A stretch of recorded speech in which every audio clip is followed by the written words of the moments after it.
Queridos irmãos, que a bênção do Senhor Jesus esteja sobre cada um, sobre cada família e a cada dia. Nós estamos aqui para continuar os nossos estudos. Esta é a nossa classe virtual da Escola Bíblica. Este é o nosso quarto encontro, estudando o excelente livro 9 Marcas de uma Igreja Saudável, que é publicado pela editora Fiel. Eu tenho aqui em minhas mãos. Nossa igreja tem cópias para emprestar aos seus membros e você pode adquiri-lo a um preço muito módico no site da referida editora, a editora Fiel. Nesta página da nossa igreja você encontrará os vídeos das aulas anteriores, das marcas 3, 2, 1 e a introdução. Também lhe convido, se ainda não o fez, a se tornar um seguidor desta página, ativar o sininho de notificações, curtir este vídeo, compartilhar com quem desejar. Acreditamos, na verdade, que aquilo que temos visto aqui é muito importante e muito benéfico para a vida de toda e qualquer congregação evangélica. Nossa igreja tem se tornado mais e mais familiarizada com o conteúdo deste curso e estamos felizes, na medida do possível, que as circunstâncias nos tenham permitido trazer esta importante série de esclarecimento de conceitos e de alinhamento doutrinário para a nossa congregação, disponível para aqueles que congregam em outros meios também se beneficiarem destes ensinamentos. Nós já vimos algumas marcas muito importantes de uma igreja saudável, que é uma igreja que busca exatamente isto, ser saudável e não ser um padrão mundano, alcançar um padrão mundano de sucesso. Também temos visto que isto é alcançado quando são estabelecidas bases de convicções muito importantes. As nossas 3 primeiras aulas lançavam fundamento muito importante para toda a vida de uma igreja saudável. Nós estabelecemos primeiramente a forma de pregação. Discorrer sobre ideias pode ser muito interessante, mas Deus não nos deu ideias humanas. Deus revelou a nós a sua verdade e a sua vontade pelos seus servos, que foram os autores dos livros sagrados, em sintonia com o Espírito Santo, que também consideramos autor de toda a Bíblia. Portanto, a pregação deve seguir um cronograma bíblico, deve ser essencialmente bíblica, não vagamente bíblica, essencialmente bíblica, não referenciando-se à Bíblia, mas extraída da Escritura e fruindo com a Escritura, porque se assim for, e quando assim é, a mente de Deus, daquilo que Deus deseja que nós conheçamos, creiamos, saibamos, façamos, está sendo posto diante de nós. Dissemos também no segundo encontro sobre a importância das convicções e a diferença que as convicções fazem. Cremos naquilo que Deus revela na sua palavra, a Bíblia, a respeito de si mesmo. Deus nos revela que é a causa e a origem de todas as coisas, o Criador de todas as coisas e, portanto, aquele que impõe ordem sobre o universo. Não crer na criação é crer num universo destituído de propósito, destituído de ordem, destituído de senso. Mas crer na criação é crer que o Criador é também o legislador e o juiz. E graças a Deus ele nos revela na sua palavra que é também o Redentor. Nos revela que é um Deus de amor, nos revela que é um Deus supremamente santo, nos revela que é um Deus salvador, nos revela que é um Deus fiel, nos revela que é um Deus soberano. Poderíamos continuar falando sobre Deus infinitamente. Eu acho que fui injusto com os irmãos, porque acredito que cada uma dessas afirmações sobre Deus merecia o seu próprio curso da escola dominical. Que Deus nos dê graça para fazer do pouco muito. Vimos no último encontro, e não posso negar que praticamente não me contive aqui, pela paixão que tenho com o assunto, o puro, verdadeiro Salvador, Evangelho de Deus. A partir de agora, entraremos sobre algumas ações Sairemos do campo somente das ideias para considerar os indivíduos. E vamos falar sobre a função da igreja, sobre quem a compõe e sobre como vivem as pessoas que compõem a igreja local. Começamos dizendo, a igreja local, segundo o padrão do Novo Testamento, é composta exclusivamente. Pareci professor de criança agora. É composta exclusivamente por pessoas salvas, convertidas, regeneradas. Novamente, nós temos de começar mostrando o grande contraste entre a forma bíblica de pensar, crer e viver e a forma mundana e influenciada pelo mundo, porque o mundo no qual nós vivemos não crê em mudança. O mundo acredita em mudança de gênero. O mundo acredita que uma cirurgia transforma o homem numa mulher e vice-versa. É evidente que todas as vezes que a pessoa fizer exame de sangue vai dizer que ele é masculino ou feminino, mas veja quão superficial e tola é a mudança do mundo. O mundo acredita em mudanças negativas. O mundo acredita em mudanças para o pior, mas o mundo não acredita em regeneração. O mundo não acredita em mudança positiva. O mundo não acredita que alguém deixe de ser algo para se transformar em outra pessoa transformada pelo próprio Deus, porque o mundo não crê em Deus. O autor do livro começa nos propondo um diálogo intrigante. Alguém bate à porta de uma casa. Uma mulher atende. Aquele homem diz: eu violentei você no passado. Eu estou aqui para pedir perdão, porque Deus transformou a minha vida. O mundo trata essas coisas com ironia, com sarcasmo até, dando a entender, inclusive, que as pessoas usam Deus para esconder os seus interesses mais escusos e falam de Deus quando, na verdade, estão apenas repetindo aquilo que sempre fizeram. Talvez, amados e queridos irmãos, alguns de nós sentiríamos, e talvez Deus tenha misericórdia de nós, sintamos o mesmo pé atrás. E, a bem da verdade, há razões para ter pé atrás, sim. Mas não porque não creiamos que Deus tem o poder de operar isso. Algum tempo atrás, conversando com alguém, numa conversa despropositada, aquela pessoa disse: mas as pessoas são assim, elas são sempre assim. Talvez a gente concordaria. Deus me deu graça naquela hora para relutar e dizer prontamente: não, Deus muda as pessoas.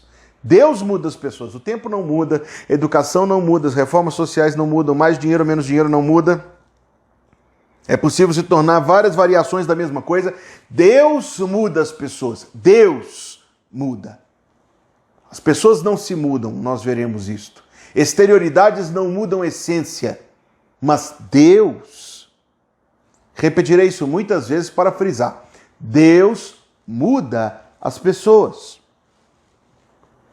Um pensador de quem eu gosto muito expressou a atitude do mundo em relação a mudanças dessa forma: o mundo aceita tudo, seja o que for, mas não perdoa nada. Você está sempre condenado a ser para sempre aquilo que é, ou que o mundo diz que você é. A igreja, dizia esse pensador, não aceita tudo não, pelo contrário, mas perdoa tudo.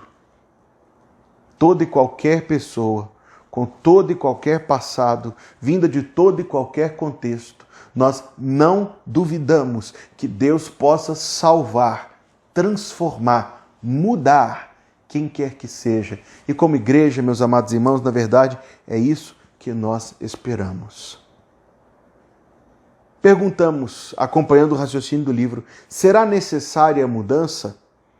E nós poderíamos argumentar aqui longamente sobre isto, poderíamos discorrer sobre isto, mas basta nós constatarmos o estado do mundo no qual nós nos encontramos. É claro que é necessária a mudança.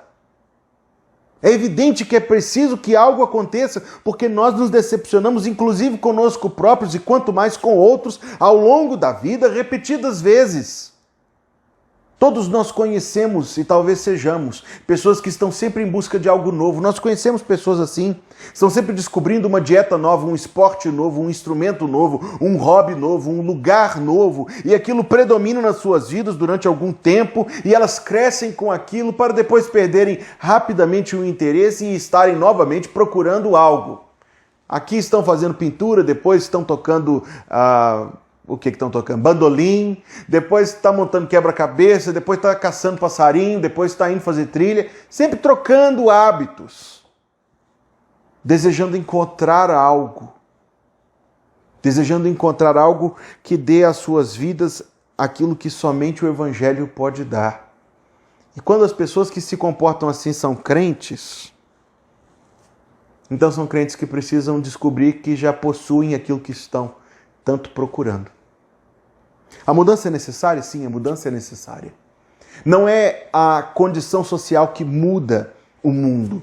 Não é a reforma da educação, ou do sistema de saúde, ou do sistema de higiene das cidades, de coleta de esgoto que muda. Não, o que muda as pessoas é algo que vem do céu para dentro do indivíduo. Então não adianta procurar a mudança em nenhum outro lugar. Ah, pastor, esse menino meu é um problema. Eu vou botar ele num colégio interno daqueles bem linha dura. Eu vou levar ele lá na junta militar e ver se eu converso com alguém lá do exército para ele servir. E nós apenas estamos semeando as decepções que amargaremos no futuro. Verdadeira mudança é operada por Deus no coração da pessoa, pelo Evangelho de Jesus Cristo, que veio ao mundo para nos salvar. Será possível a mudança? Quando nós diagnosticamos o problema do pecado tão profundo no íntimo da pessoa, será possível mudança? Seria possível, razoável, esperar que alguém experimentasse isso?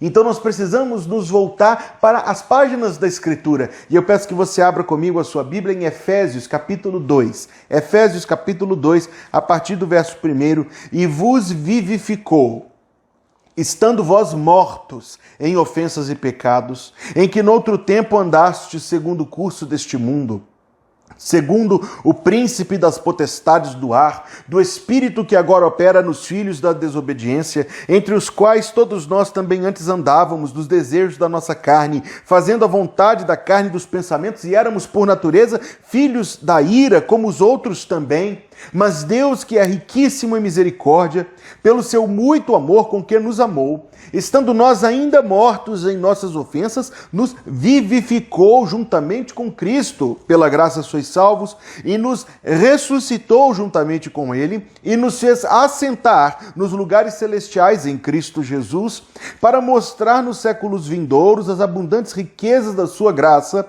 pela sua benignidade para conosco em Cristo Jesus. Porque pela graça sois salvos por meio da fé. E isto não vem de vós, é dom de Deus. Não vem das obras, para que ninguém se glorie, porque somos feitura sua, criados em Cristo Jesus para as boas obras, as quais Deus preparou para que andássemos nelas. E agora a carta aos Colossenses.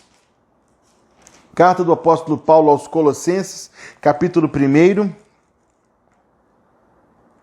verso 9, por esta razão nós também, desde o dia em que o ouvimos, não cessamos de orar por vós e de pedir que sejais cheios do conhecimento da sua vontade em toda sabedoria e inteligência espiritual, para que possais andar dignamente diante do Senhor, agradando-lhe em tudo, frutificando em toda boa obra e crescendo no conhecimento de Deus, fortalecidos em todo o poder, segundo a força da sua glória, em toda paciência e longanimidade com alegria, dando graças ao Pai que nos fez idôneos para participar da herança dos santos na luz, o qual nos tirou da potestade das trevas e nos transportou para o reino do Filho do seu amor, em quem temos a redenção pelo seu sangue, a saber, a remissão dos pecados. Verso número 20, e que, havendo por ele, por Jesus Cristo, feito a paz pelo sangue da sua cruz, por meio dele, de Jesus Cristo,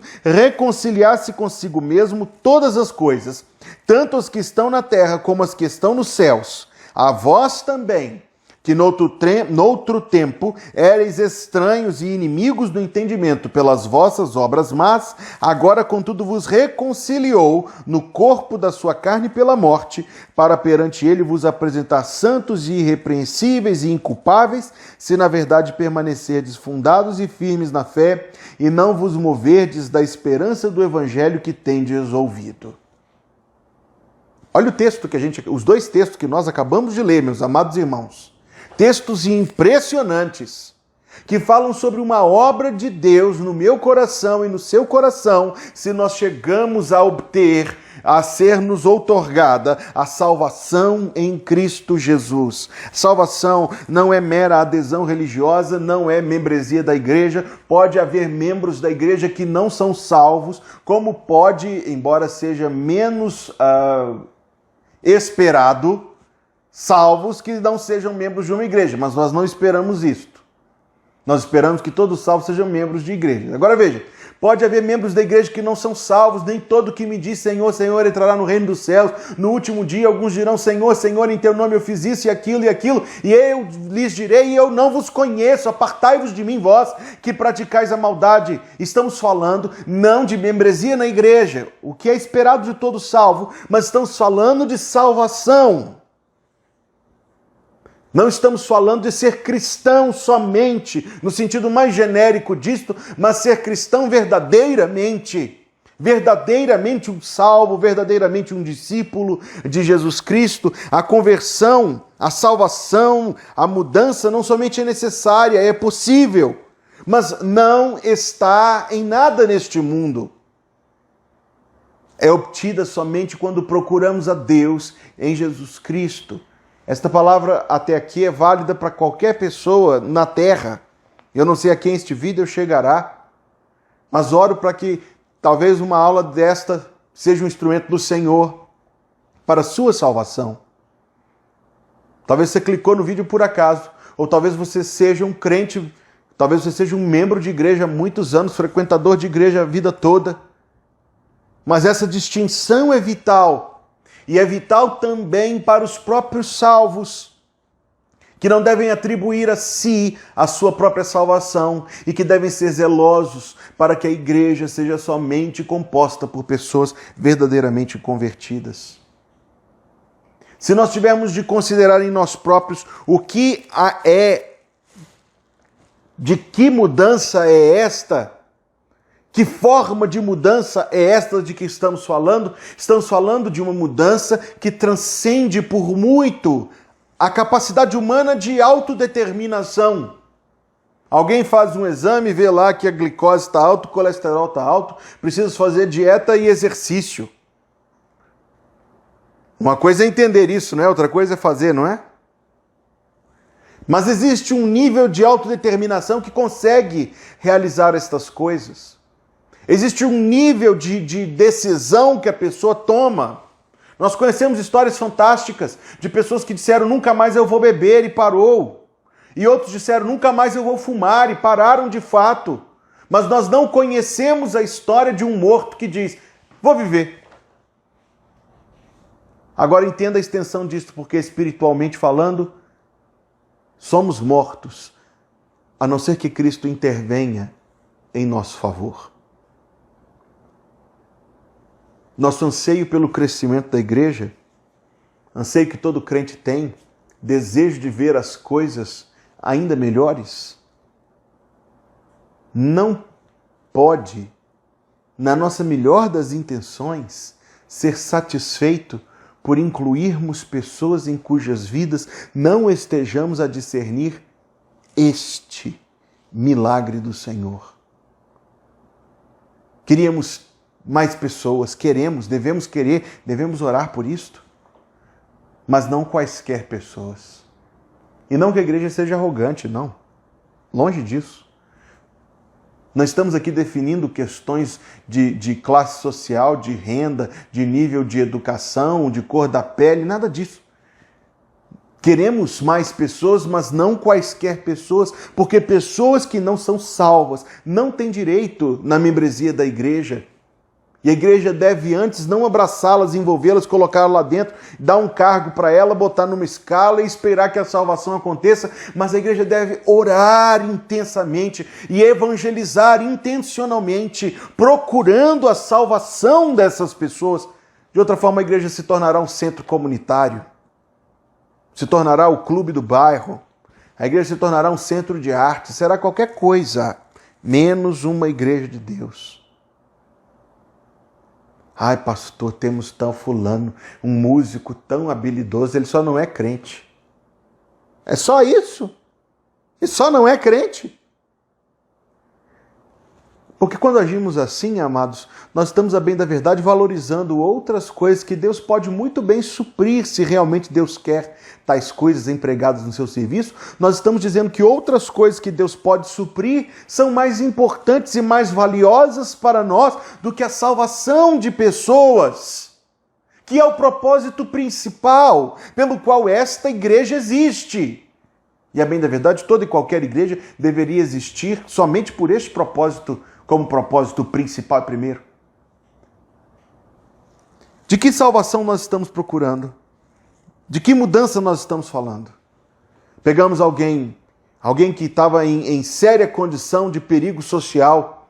A igreja abraça aquela pessoa, investe, ajuda aquela pessoa a mudar a sua história. Vemos os anos passarem, aquela pessoa estabelecida profissionalmente, com família, com casa. E nós nos alegramos com isto, e que bom e louvado seja Deus que tantas vidas têm sido beneficiadas pelas igrejas ao longo da história, inclusive nossa igreja. Isso é ótimo, muito bom, é 10. Podemos fazer isso, mas tem uma coisa que nós queremos mais do que alfabetização, mais do que educação, mais do que questões sanitárias e de higiene, mais do que banho e roupa limpa, mais do que comida, mais do que todas essas mudanças maravilhosas. Nós queremos a salvação de alguém. Muito bom mandar para o inferno uma pessoa que nós ajudamos tanto. Foi para o inferno sabendo escrever. Foi para o inferno tendo conquistado tantas coisas neste mundo. E de que vale o homem ganhar o mundo inteiro e perder a sua alma? A mudança que é possível e necessária é uma mudança que, no entanto, não é feita nem pela nossa máxima boa vontade e nem pelo maior esforço de vontade de alguém. O esforço de vontade pode levar alguém a conseguir muitas coisas, mas não pode levar um morto a viver, porque mortos não têm vontade. Então nós entendemos o que a mudança envolve. Não é a mera concordância. Já cansei de pregar para pessoas que entendem o Evangelho, que concordam com o Evangelho, mas que não conseguem. Simplesmente estão a quilômetros de distância, embora tenham entendido. Não conseguem. Não conseguem ter a sua vida. Talvez você consiga entender o que eu estou falando aqui.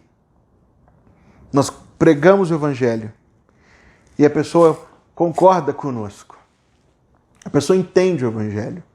Há inúmeras pessoas assim, dentro e fora das igrejas. Escutam, já ouviram tantas vezes, lá no departamento infantil, depois quando adolescentes, na classe dos jovens, nos trabalhos da juventude, como adultos, cantam, talvez, com bocas felizes a boa nova, mas aquilo ainda não operou na vida delas um milagre. Você ensinar alguém a memorizar as 4 leis espirituais não é a verdadeira mudança. E nós, meus amados irmãos, permita-me frisar este ponto. Nossa aula é muito objetiva hoje. Nós não podemos chamar de conversão aquilo que não é. É um milagre.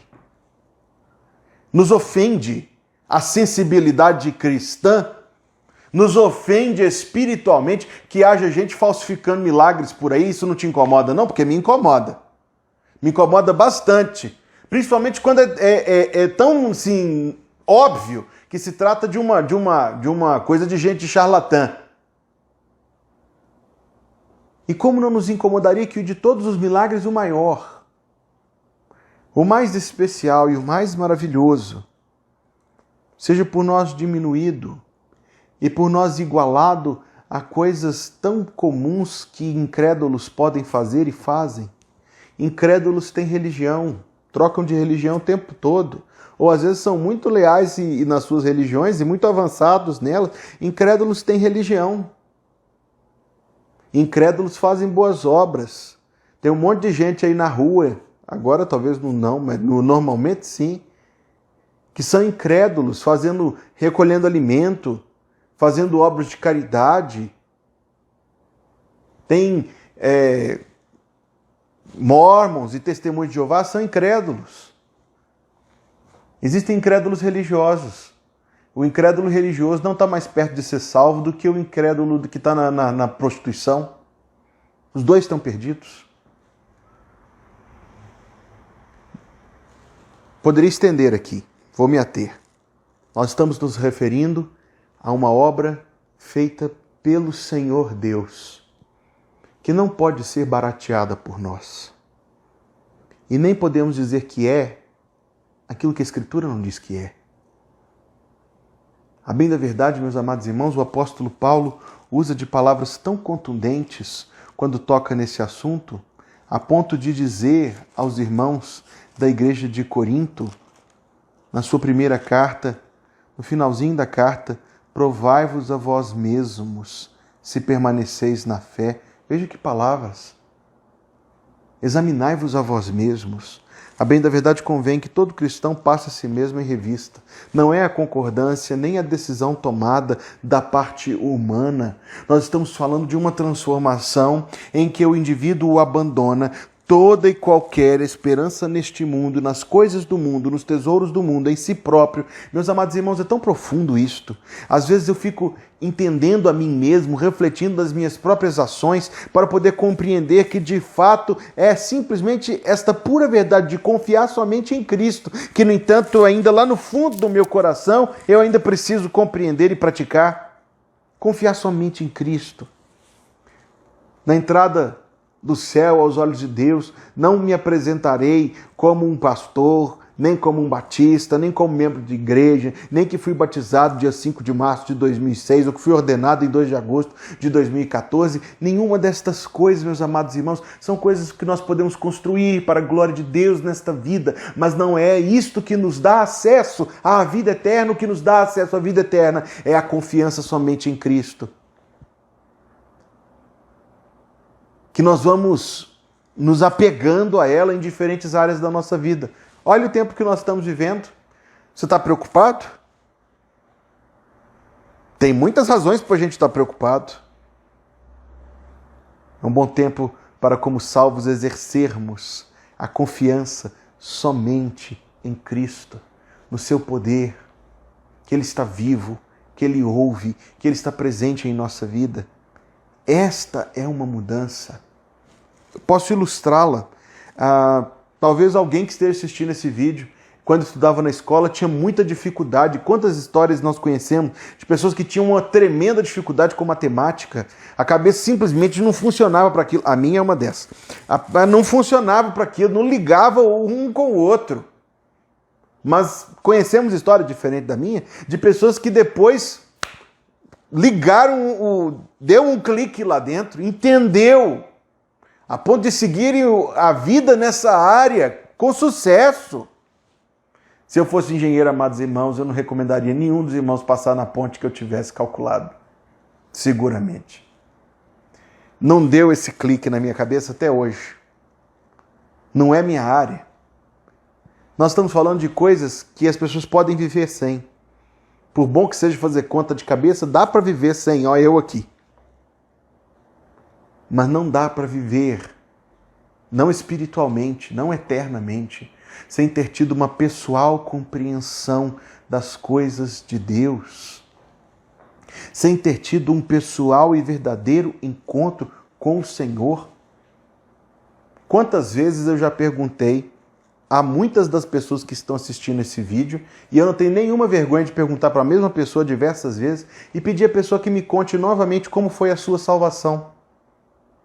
Como foi que a pessoa conheceu o Senhor, como foi que ela foi salva, porque ali está a base, a pedra inicial, fundamental, indispensável da verdadeira vida cristã. Porque estamos falando de um milagre operado por Deus, intervindo em favor, em concessão graciosa a um pecador. Como esta grande mudança acontece? Eu respondo aos irmãos com duas palavras da língua grega para julgar um pouco de teologia no nosso pensamento nesta noite de sexta-feira. Monoergaton. Quer dizer, a salvação monergística é o termo teológico. Por que monergística? Mono quer dizer um, sozinho, solitário, somente um, mono. Ergaton é a força atuante. Monergismo significa que há somente uma força atuante, a força de Deus. O agir de Deus, é Deus, o Espírito Santo, quem convence do pecado, da justiça e do juízo. Você se lembra desse texto? Quando o Consolador vier ao mundo, ele convencerá o mundo do pecado, da justiça e do juízo. Do pecado, porque não creem em mim. Onde reside o pecado na vida do ser humano? Na incredulidade e na resistência com relação a Jesus Cristo. Alguém dirá, pastor, eu já ouvi, eu não consigo crer. Devia orar a Deus e pedir a Deus que lhe desse condições de crer. Porque essa justificativa não exime ninguém da obediência que Deus requer de toda a humanidade que creiam no seu Filho. O Espírito Santo é quem convence isso. E que tipo de convencimento é esse? Porque eu posso te convencer uma coisa, faça não sei o quê, faz não sei o quê, faz não sei o quê, pela insistência, pelo aborrecimento, pela chatice, pelas consequências, pela manipulação emocional. Existe tudo isso no mundo. O Espírito Santo o faz por uma revelação predominante da verdade. Um testemunho do próprio Deus no coração do indivíduo. Maior do que o apelo de qualquer ser humano. É o testemunho do próprio Deus, dado intimamente ao indivíduo. É Deus quem convence, é Deus quem leva ao arrependimento. Está lá em Romanos 11, 29, a graça de Deus que te conduz ao arrependimento. Sou eu que estou dizendo isso não. É Deus quem regenera e vos regenerou. Nenhum texto diz para nós nos nascermos de novo. Nicodemos perguntou para Jesus, como é possível entrar no ventre da mãe e nascer de novo? Nenhum texto manda a gente fazer isso. O texto diz, palavras de Jesus, necessário vos é nascer de novo. Uma coisa é precisar, outra coisa é conseguir. O ser humano não consegue. É Deus quem dá ao ser humano uma nova mente, um novo coração, uma nova vida. No Calvário foi o próprio Deus que proveu a salvação. Quando o Filho de Deus agonizou na cruz e derramou seu sangue, muito antes de eu nascer, muito antes de você nascer. A salvação é toda uma obra divina.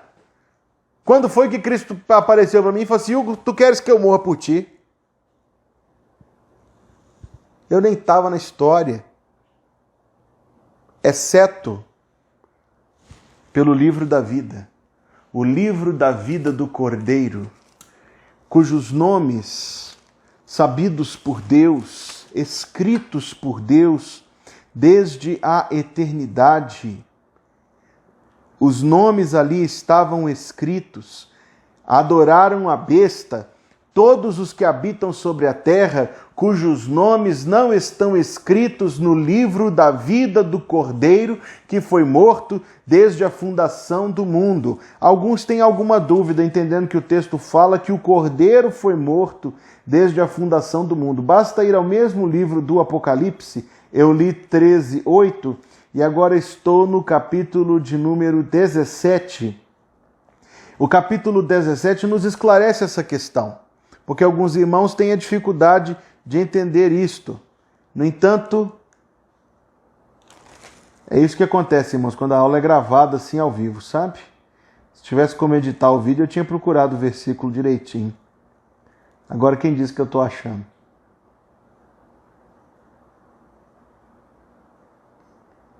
Aqui, perdão. capítulo 17, verso número 8. Irmãos, assim os irmãos vão sentir que estão aqui sentados comigo mesmo, vai. Estou sendo tão autêntico aqui. Capítulo 17, verso número 8. A besta que viste foi e já não é, e há de subir do abismo e irá à perdição. E os que habitam na terra, cujos nomes não estão escritos no livro da vida desde a fundação do mundo. Está esclarecida a questão. Se admirarão vendo a besta que era e já não é e ainda que é. Veja o que o texto diz. O primeiro texto diz, capítulo 13, verso 8, do livro da vida do Cordeiro, que foi morto desde a fundação do mundo. Capítulo 17, também, verso 8, nos esclarece. O livro da vida, os nomes estão escritos desde a fundação do mundo. Estamos tratando aqui, meus amados irmãos, naquilo que a finitude da mente humana consegue compreender, de uma determinação graciosa e soberana de Deus, eterna,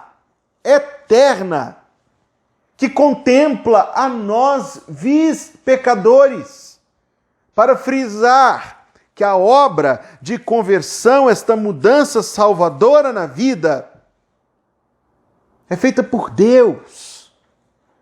Você assiste aquelas propagandas que passam na televisão sobre como a vida da pessoa mudou depois que ela comprou o rodo mágico, a faca que não precisa molar, depois que ela comprou aqueles bugigangas domésticas. Mostra antes um vídeo em preto e branco, as pessoas passando raiva, com um semblante de tristeza, de frustração, de desapontamento. Depois elas todas felizes, usando aquelas bugigangas, até comprar a próxima que é superior.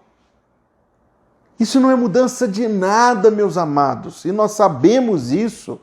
Assim como carros, assim como amantes, assim como dinheiro, assim como quaisquer outras coisas deste mundo, não podem trazer real mudança à vida de alguém, senão a mudança que nos é dada, superabundante, em Cristo Jesus. Isto vai na contramão de toda a filosofia do nosso tempo, que ensina que cada pessoa tem que encontrar o seu próprio fio, a sua própria guia, a sua própria meada na vida, com o que será feliz, o seu próprio hobby, o seu próprio lugar. Uns terão sítio, outros terão casa na praia, outros trocarão de carro a cada 5 anos, outros trocarão de cônjuge a cada 2 anos, outros trocarão sempre de roupa, de cor do cabelo.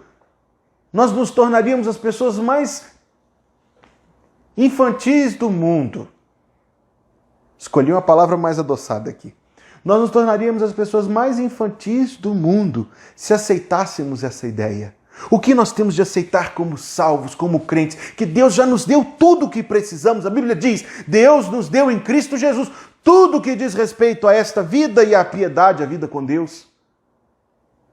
Crente amado, querido irmão, sua vida está meio chata? Busque o seu Salvador mais. Está sentindo falta de alguma coisa? Busque mais a Jesus Cristo que te amou e te remiu. A vida abundante nos é dada plenamente em Cristo, sem que nenhuma destas outras coisas nos sejam necessárias. O Senhor é o meu pastor e nada me faltará. Por fim, amados irmãos, uma vez que nós estamos dizendo que é uma mudança salvadora, operada por Deus nas pessoas, nós temos aqui algumas conclusões, algumas aplicações que nós temos que dizer. A primeira delas, a igreja local, para seguir o padrão do Novo Testamento, tem de ser uma igreja composta por pessoas em cujas vidas nós possamos identificar esta obra de Deus, possamos ver evidências suficientes para crer que se tratam de pessoas salvas.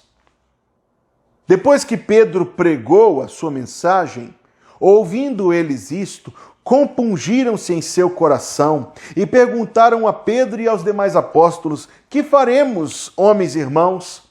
Atos 2:38. E disse-lhes Pedro: arrependei-vos e cada um de vós seja batizado em nome de Jesus Cristo em remissão de pecados e recebereis o dom do Espírito Santo. Foram batizados 3.000 pessoas naquele dia, de sorte que foram batizados, verso 41, os que de bom grado receberam a palavra, e naquele dia agregaram-se quase 3.000 almas. Agregaram-se ao quê ou a quem? A igreja. Quem agregou-se? Aqueles que foram batizados. E quem foi batizado? Aqueles que puderam dar claro testemunho da sua salvação. Como igreja. Ah, pastor, filho da irmã fulana, A irmã fulana está na igreja, o marido está na igreja, o filho também, né? E aí nós nos tornamos assim, presbiterianos um pouco mais velhos. Com todo respeito aos irmãos presbiterianos, se tiver algum presbiteriano assistindo aqui, que me perdoe. O que faz de nós batistas? Batizar somente pessoas salvas. Batizar somente pessoas em cujas vidas nós possamos ver evidências suficientes para crer que são pessoas em cujas vidas Deus já operou este milagre. Por que deve ser assim? Porque a igreja, gosto dessa expressão, a igreja é o evangelho visível. A igreja é aquilo que Deus intentou para mostrar o evangelho para o mundo. Não indivíduos, ou não somente indivíduos. A igreja é aquilo que Deus intentou para mostrar o evangelho para o mundo. Amor fraternal, transformação de vida, ação dedicada, devota, comprometida com o Senhor. Isto faz com que a igreja seja o evangelho visível, e a adição de vidas salvas à igreja é que dá poder ao seu testemunho.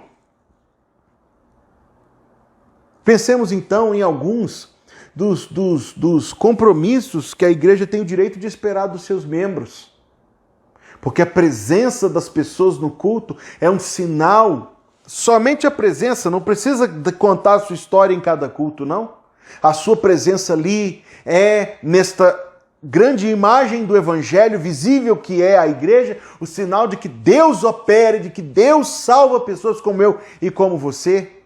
Pensemos no perigo de agregar à igreja pessoas que não são verdadeiramente salvas, que terão parte nas decisões da igreja, mas não raciocinarão com pensamento espiritual, mas sim com pensamento carnal. Pensemos, meus amados irmãos, no perigo ainda maior de alguém que não é crente não somente ser recebido como membro da igreja, mas vir a ocupar uma posição de liderança na igreja. É perigosíssimo! Porque não o fará espiritualmente. Sua submissão à palavra é parcial, ou menos que isso. Sua compreensão das coisas de Deus ora por hábito. Ora por hábito. Adora por associação. Crê por estar no meio, não por experiência verdadeira, pessoal, transformadora. Veja qual é a importância daquela arguição que o pastor faz quando traz para a igreja um candidato ao batismo. E nós não deveríamos fazer aquilo só por fazer, não, amados, mas participar com compreensão, com entendimento, com fé, com maturidade, com sensibilidade, pedindo a Deus discernimento. É evidente que o pastor não traz ali ninguém com quem o pastor já não tenha tido longas conversas antes, mas ainda assim, para a igreja associar-se àquilo, é necessário que haja razões suficientes. Não é que nós não esperamos que Deus salve as pessoas, nós esperamos que Deus salve. Mas nós esperamos para ver ou ouvir aquilo em que possamos reconhecer um verdadeiro agir do Senhor. É tão maravilhoso, amados, ler e ouvir testemunhos de salvação. É tão maravilhoso ler e ouvir testemunhos de pessoas que encontraram a Cristo. É tão maravilhoso isso. Nós não devemos, como Esaú, trocar bênçãos preciosas por coisas pequenas, e nós não devemos trocar esta bênção. Esta é uma bênção que Deus deu para a edificação e para o bem da igreja. Talvez eu ainda possa tirar aqui mais uma conclusão, uma vez que o nosso tempo já está terminando. O que nós devemos fazer para ver mais salvações? Pastor, vamos botar aí um monte de música top evangélica e porreta, uma banda de todo tamanho, vai lotar de gente. Talvez. Mas será que é assim pelo gosto? Por algo tão mundano e comercial quanto fazer aquilo que as pessoas estão querendo que façamos? Que nós obteremos a obra de Deus em nosso meio pela salvação de almas? Meus amados e queridos irmãos, a fonte das conversões é dupla. É a reunião de oração da igreja. onde nós pedimos a Deus que salve pessoas. Pedimos a Deus que salve pessoas genericamente, pedimos a Deus que salve pessoas específicas por quem estamos orando. A fonte de salvação é a reunião de oração e o evangelismo, seja o seu evangelismo em particular, seja o evangelismo da igreja com data marcada, com itinerário, com método, as duas coisas. A pregação evangelística, e graças a Deus nós temos pelo menos um culto por semana para a pregação evangelística, inclusive agora pela internet, são as fontes bíblicas, sim, bíblicas. Por que esperar outras, senão aquelas que Deus já mostra na sua palavra? Onde nós veremos Deus encher, Deus mandar, Deus acrescentar. Porque o livro dos Atos, capítulo 2, verso 47, diz por fim: e todos os dias acrescentou o Senhor à igreja aqueles que se haviam de salvar. E que Deus mande, em nome de Jesus, mande aqueles cuja mudança o mundo duvida, para que a verdadeira transformação dessas vidas seja para a glória do Senhor e para o testemunho do Evangelho. Que estes que encontraram a Cristo se unam à igreja, como a Bíblia declara ser a vontade de Deus, e unidos à igreja, façam a vontade de Deus. E que a igreja, meus amados irmãos, seja ardorosa na evangelização. Que a igreja seja fervorosa em orar por salvações.